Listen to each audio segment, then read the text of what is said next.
ఒక రాష్ట్ర మాజీ ముఖ్యమంత్రి జగన్మోహన్ రెడ్డి అనే వ్యక్తి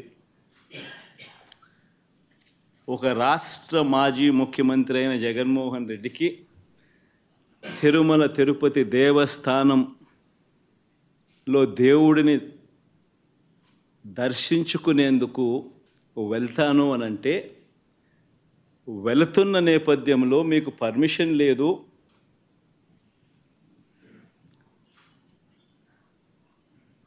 ఆ కార్యక్రమంలో ఎవరు పాలుపంచుకున్నా మీ అందరినీ అరెస్ట్ చేస్తాము అని గుడికి పోవడానికి పోతా ఉంటే నోటీసులు ఇస్తూ ఉన్నారు. నిజంగా ఆలోచన చేయమని అడుగుతా ఉన్నా. ఏ ప్రపంచంలో ఉండం? రాక్షస రాజ్యం కాదా ఇదని అడుగుతా ఉన్నా.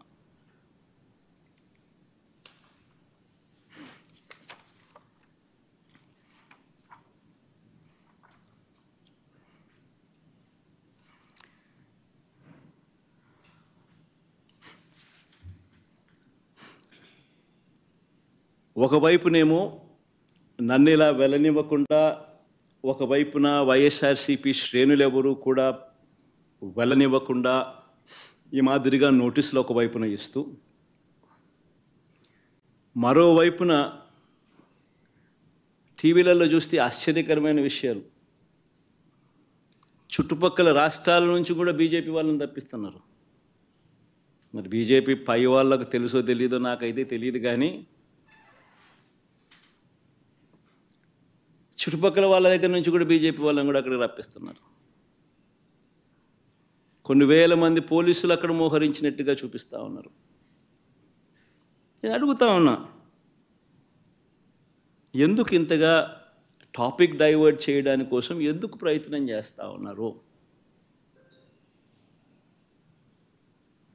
ఎందుకు ఇలా టాపిక్ డైవర్ట్ చేయడం కోసం ఎందుకు ఇంత ఆరాట పడతా ఉన్నారు?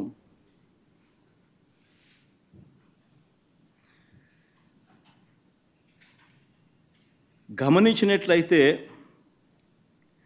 తిరుపతి లడ్డూల విషయంలో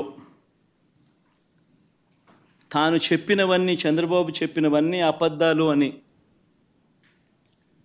ఒక్కొక్కటిగా రుజువవుతూ కనిపిస్తూ ఉన్నాయి.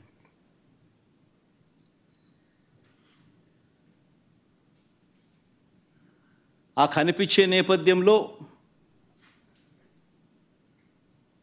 100 రోజుల పాలన మీద టాపిక్ డైవర్ట్ చేస్తూ లడ్డూల టాపిక్ తీసుకొచ్చాడు.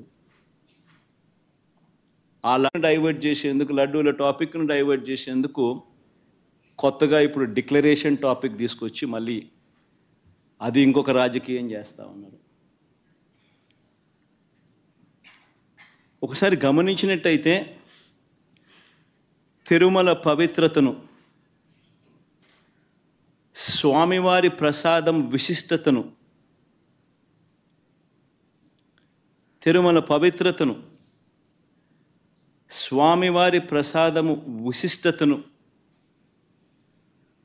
తిరుమల తిరుపతి దేవస్థానం పేరు ప్రఖ్యాతలను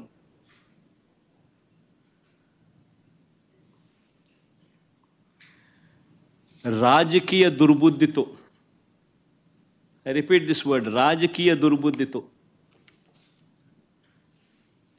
జంతువుల కొవ్వుతో లడ్లు తయారీ అయినట్టుగా